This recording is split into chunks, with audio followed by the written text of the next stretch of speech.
Amanda, I want to play a game.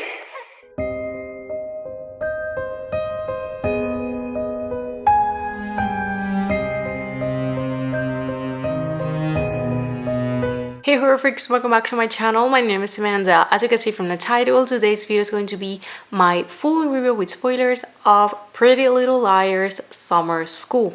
This is the second season from Pretty Little Liars Original Sin from HBO Max. Now this series is not an anthology. I just want to clarify that they just decided to give a different title for the second season.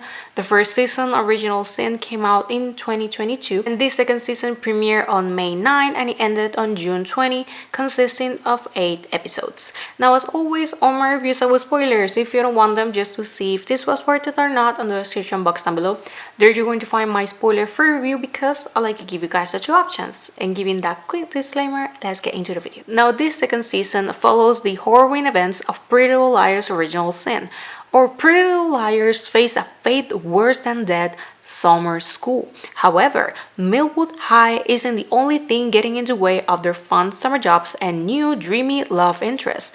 A new villain who may or may not have a connection to A has come to town and is going to put them all to the test. I want to start by saying that to this series applies the saying of never judge a book by its cover. I know that it has Pretty Little Liars on the title and is attached to this franchise, but this story is a complete different story from the original show, the other spin-offs that already exist. I saw the first season back when it came out in 2022, but I was too late to do a review, so that's why I never talk here about it, but I decided for this one that I really wanted to because I do believe that this series is worth watching. Now this is a teen show and a slasher horror, but leads more to teen horror, so I just wanna clarify that because I feel that just like everything else, this may not be for everyone and that it's okay. But maybe if you're looking for a teen show that is also horror, this may be for you. Now it is crucial for you to watch the first season before watching the second one. There's no shortcuts here. There's no way that you're going to understand the story and everything that happens in this season if you have never watched the first one. To summarize, they are a group of 5 friends that are being haunted and trying to kill by a killer that his nickname is A. And it's correlated, at least on the first season, with their moms and the past of their moms of the girls and now their present. And of course at the end it is revealed who is the person behind the mask and who is A. Now on this second season, because of all the trauma and everything that happened on the first season, the girls, they fail school. They are now forced to do summer school so that they can pass their year. And while that is happening, they're also on their summer jobs, and as the plot says, they're also getting themselves into new relationships. But of course, not everything is going to be happy and perfect because someone else that may or may not be correlated to A is in town and is going to hunt these girls down. And I truly mean it because this person, that the villain of this season, is called Bloody Rose. She is going to truly hunt these girls. They are going to pass a test, a final girl test. Pretty good scenes, especially the last one, that it's the true final girl moment. And they are all going to be tested and trying to get killed, but luckily they all get out alive.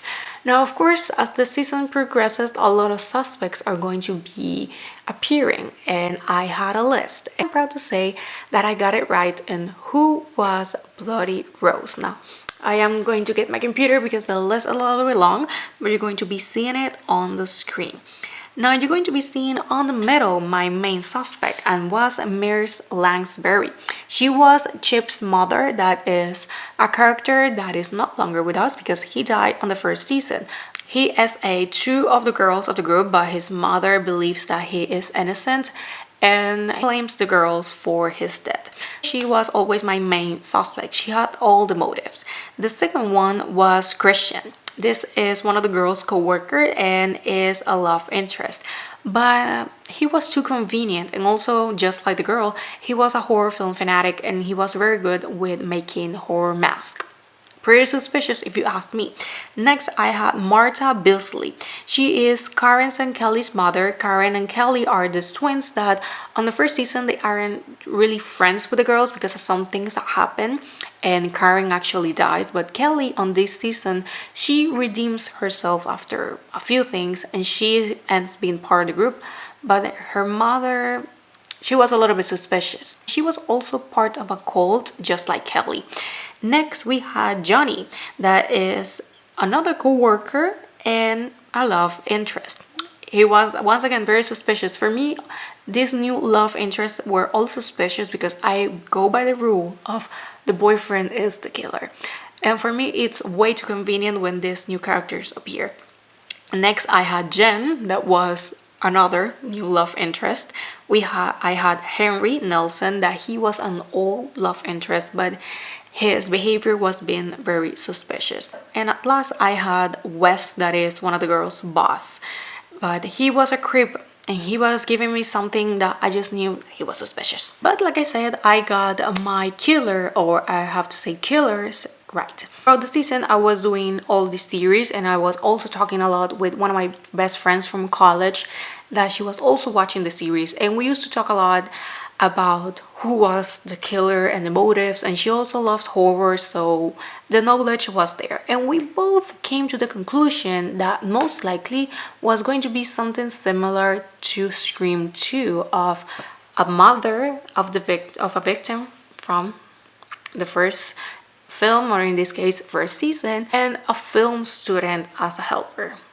Well, in this case I got it right, because Bloody Rose was indeed a mother and it was Miss Lambury, and the helper was a film student, well in this case film graduate, and he actually worked on the theater, and it was Wes. Their motives: Miss Lambury was looking for revenge, and Wes, since Chip was his co-worker, when Miss Longsbury goes to retrieve his stuff from his locker, they create a little bond. And since he has his own personal stuff with the girl that works on the theater, that is Tabby, that was Christian's girlfriend, he decided to jump into this madness. I wasn't surprised by it, but I felt very proud that I was able to read the signs, because of course the details are there. That is what I love about this series, but also this season in general. It's how it keeps you guessing, similar to Scream. It definitely has not only a lot of referencing of horror in general. The first season had a lot. This season too, I have my list right here of at least the ones I pick up, but Scream was definitely one of them.